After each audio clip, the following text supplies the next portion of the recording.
Hey, welcome back to Trucking California with Velox 18. We are here in St. George, Utah, ready to make our deliveries so we can get the heck out of here and go make our pickup and then get the heck out of there and then go back to Northern California. You guys ready for that? Are you guys ready for that? Because it's gonna be a little bit of a whirlwind this morning. We got plenty of sleep last night, parked over here in St. George, Utah at the customer, and I called them in the morning this time to ask them which warehouse they want to go to because they got two right next to each other. And this time they told me I'm coming over to here to the new warehouse. So we'll see what door we can get into.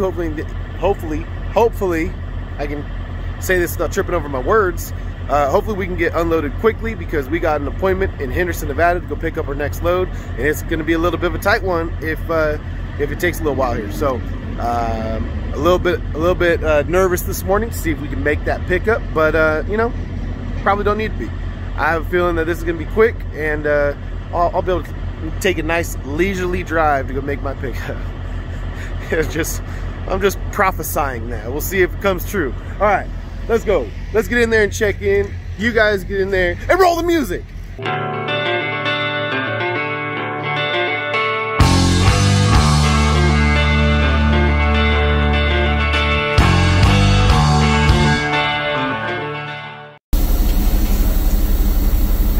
Alright, we got ourselves into a dock pretty early in the morning, and a lot earlier than our appointment, so I think today is gonna go good. Like I said, man, I spoke it into existence this morning. But no,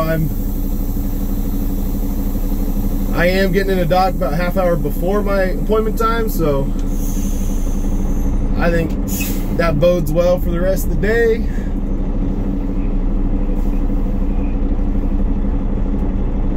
And just trying to bump this dock, and I'll be honest, you guys missed the exciting part, because before I slid my tandems, I backed it into that dock, and you're coming from the sunlight into the shade, and I did not think I was close as I was, and so I was backing up, and boom, I was like, oh, I bumped the dock. I didn't mean to. I didn't want to get all the way up to the dock. I just wanted to get close and then pull my tandems, and then slide my tandems up back, and then move it out. But yeah, I didn't realize how close I was to that dock because I was coming from the sunlight into the shade, and it just played tricks on my mind with the number one, with the visibility itself. I just couldn't see as well, but number two, it was mainly just the depth perception. Like, I could see it, just didn't look that close. And then boom, I was like, oh shoot, boom, wake up, wake up, wake up, wake up, it's the first of the month, hey, having a wonderful day. All right, I can't rap right now, I can't sing right now, I just woke up, man. Yeah, cut me some slack. And yeah, hopefully this doesn't take too long. All right, we got unloaded. It is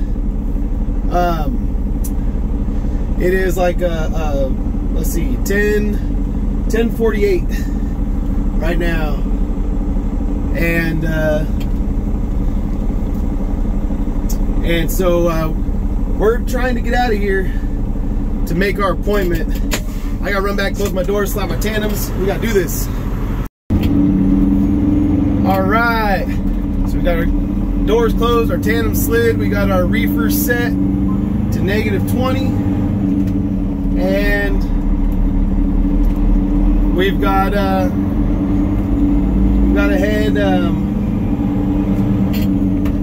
head over here to I-15 and try and get ourselves set up to get back to Henderson for a 12:15 appointment. Now remember, we're gaining an hour, going back in time, going back towards California. So we gain an hour, and so right now, our estimated time of arrival, according to Google Maps, which Google Maps doesn't take into account, you know, that we're a truck, but we're not in California, so it's less of an issue. In California, it assumes you go the speed of the road you're on, or at least the speed limit. And so when you're in a truck, it's obviously 10 miles per hour difference. So if you're driving 2 hours, you're going to be 20 miles behind, according to what Google Maps anticipates you doing. If you drive 55 and if they're assuming you at 65. So, but in Utah, Nevada, and Arizona, the little corner of Arizona we go through, there's no special truck speed limit like there is in California. So we should be pretty good for a 12:15 appointment when it says 12:02. But, you know, there's also construction that's been happening over there in Mesquite, Nevada. So things can change on that estimated time of arrival pretty quickly. So we still got to kind of not be in a hurry, but be efficient.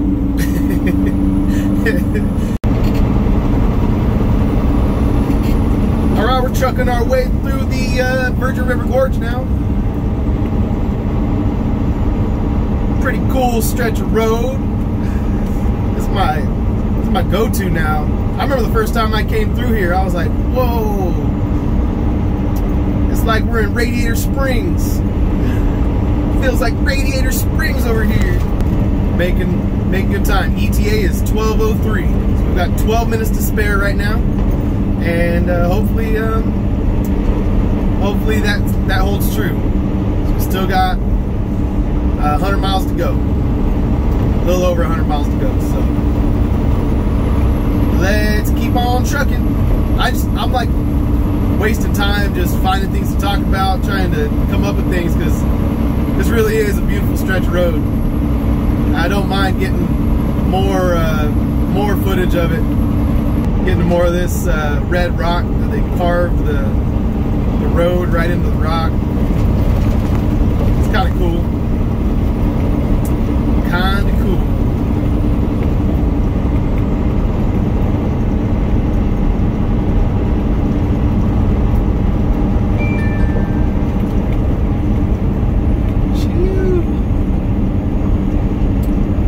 Fun stuff. Fun stuff. I like this part of the canyon too. Kind of runs you right through the gorge. You cross over the river over and over again, just kind of like it weaves underneath you as the road weaves around the contours of the mountain and follows the river for a little bit. Catches a bend here and there. This part's rad.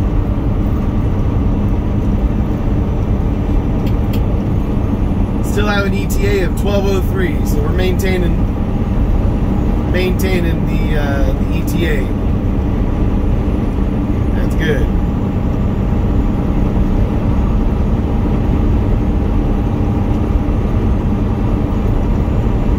Told you this was going to be the drama of the day, was whether or not we'd be able to make it to this appointment. Because remember, Americold is they're not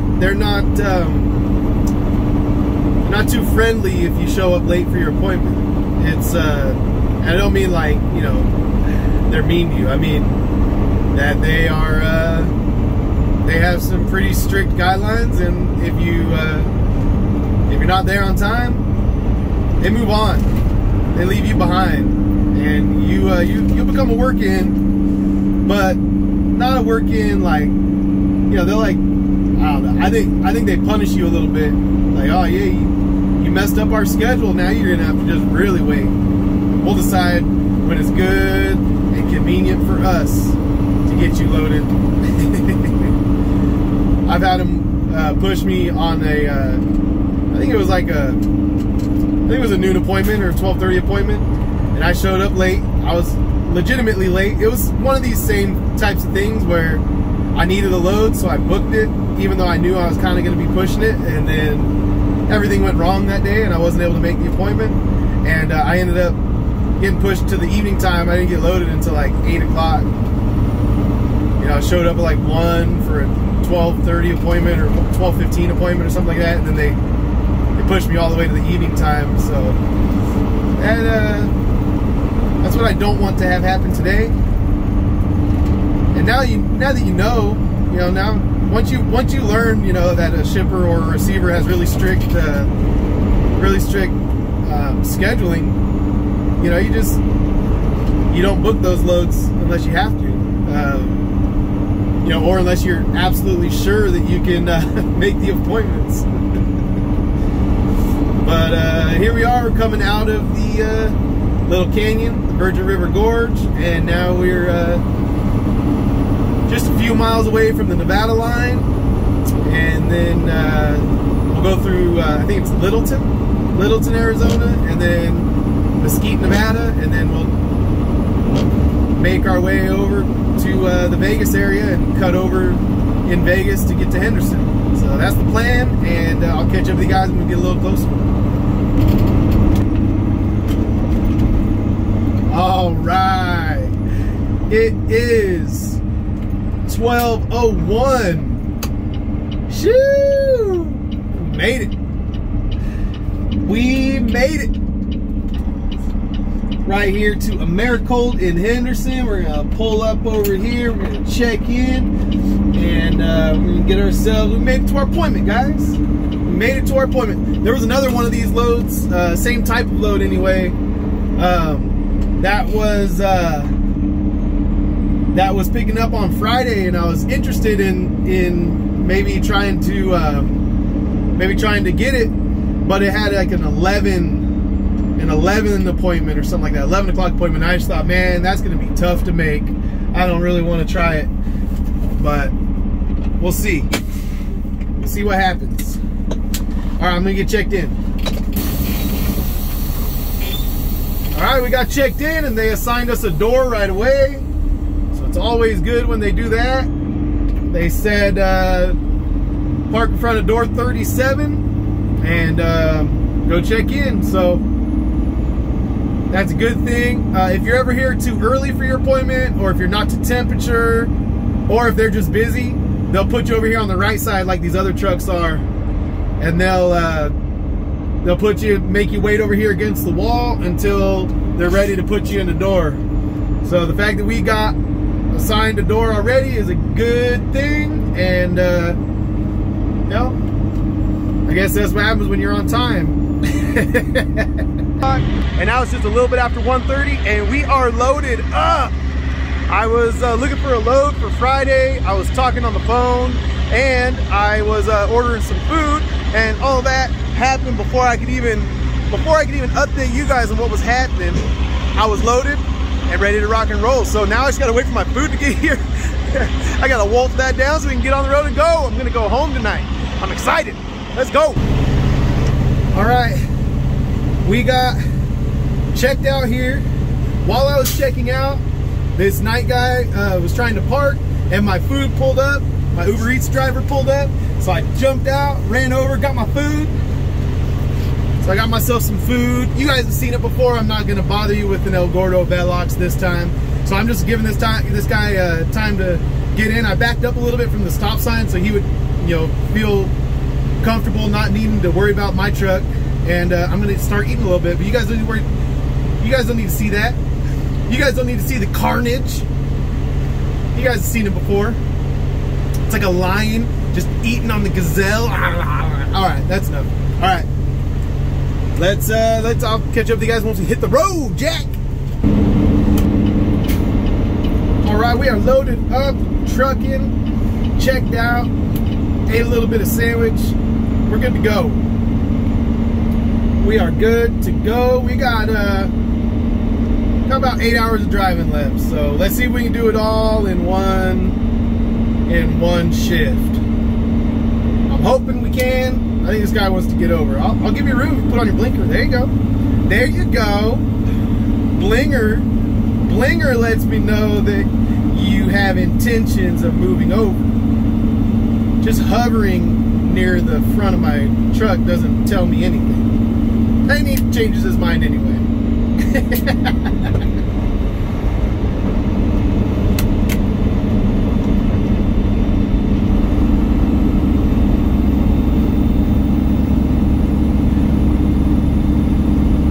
Alright, but we're gonna drop on down this hill and then climb up and out of Nevada and into California. Hey, I knew you were gonna come back over. I knew you were gonna come back over. Don't worry about it. You have California plates out here in Nevada. We know you people. Anyway, all right. Yeah. I just wanted to kind of get a little glimpse of this skyline over here, this Vegas skyline on our way onto the 215 here, and then we'll merge on with the 15 in about, I don't know, what, 5, 6, 7 miles, something like that. I don't know exactly how many miles it is. You know those truckers who know the mileage between interchanges, like the back of their hand, like they can tell you, oh yeah, and then you got about 14.2 miles before you hit the 73. You follow that for about 6.8 miles, make a right turn at the big oak tree. It's like, dang, man. that's some very thorough directions. Yeah, I'm not that guy. I don't have that type of brain. I have a decent sense of direction, but I can't give you directions, you know, like that. That ain't me. That ain't me. But anyway, I'll catch up with you guys down the road.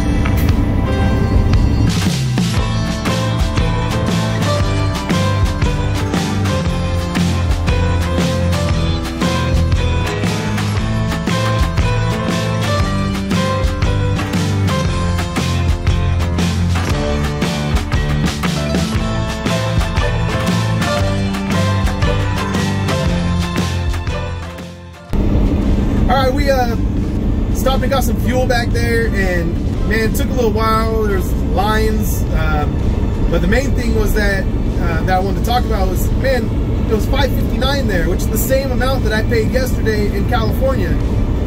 And you know, before you think like, yeah, okay, that's cool, whatever, like it's $5.59, but it's in Nevada, so there's less fuel taxes in Nevada. So the actual fuel cost for me as an apportioned plate truck, I've explained this before with IFTA, you don't pay based on how much, you know, what you pay at the pump.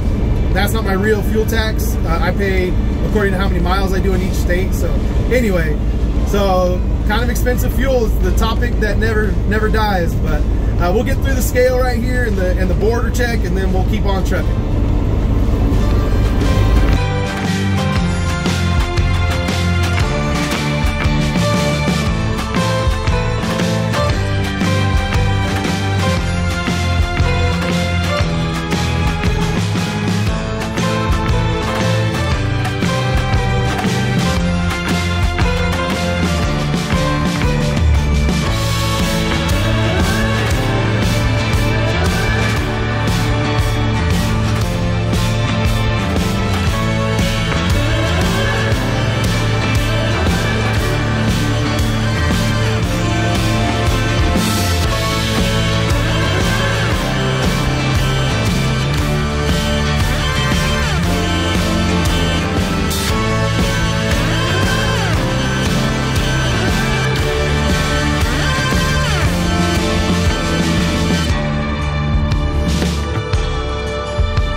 All right, we made it back to the yard. The sun went down on us and I was just cruising, man. Cruising and enjoying the California sunset, and then listening to some music, some Coulter Wall, some Jimmy Eat World, you know, the stuff I always listen to.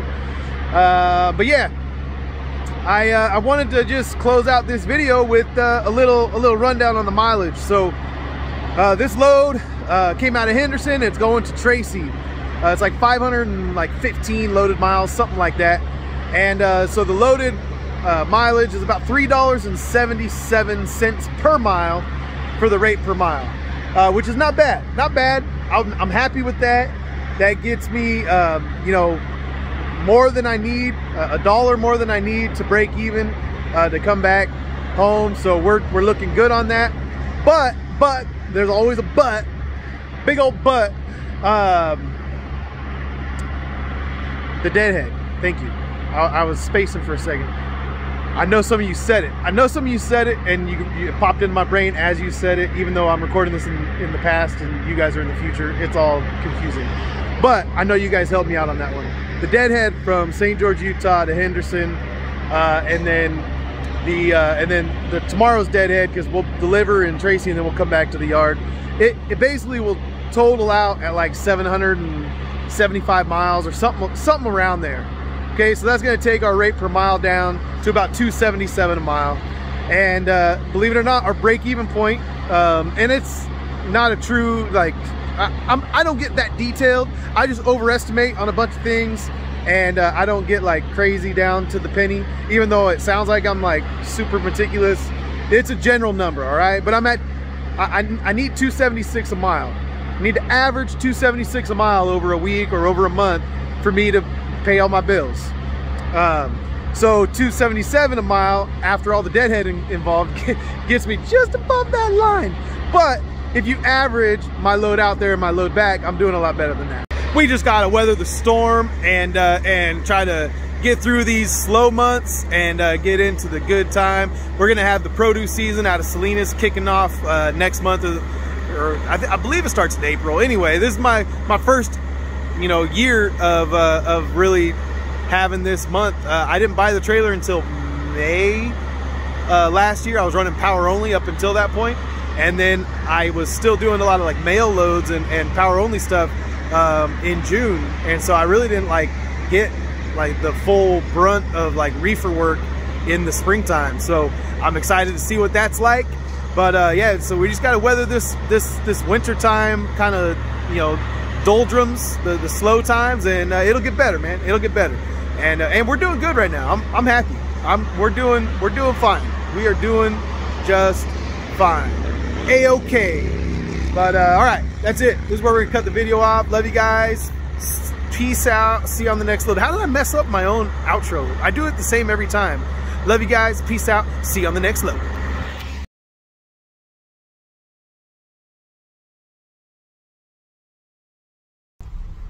Yeah, can I get a double animal style, light tomato, extra toasted bun with a fry, a 7-Up, and a chocolate shake, please? Oh, the beautiful goodness that is In-N-Out. This is like a secret El Gordo Velox. I can't wait till I get home. I gotta eat it now. What a well-timed train. I can sit here and eat my burger. Ooh.